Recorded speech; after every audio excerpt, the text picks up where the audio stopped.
मेरे बेटे का मसला है, तो उसको मतलब कामयाबी के लिए कोई दुआ वजीफा बता दे, बस यही पूछना था आपसे, क्योंकि उसकी सेल वगैरह ज्यादा नहीं लगती है, तो वो थाईलैंड में होता है, बिटकॉइंस का काम करता है।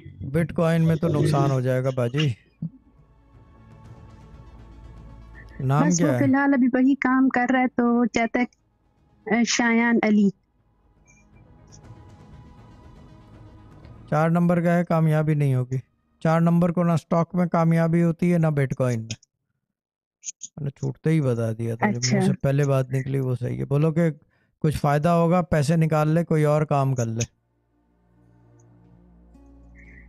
हाँ बस वो क्योंकि अभी आने वाला है अप्रैल में, तो वो चाह रहा है आने से पहले मेरी कोई अच्छी सी सेल वगैरह लग जाए, तो कह रहा है वो मेरी नसीब भी अच्छी नहीं है, मेरी लक भी ठीक नहीं है, तो वो लक इस तरह अच्छी की नहीं है बातें इस मुझसे मामले में, करता है, मैंने तो बता फिर दी है। मेरा। मैं खुद 4 नंबर का हूँ, मुझे पता है। मानूर भी 4 नंबर की है।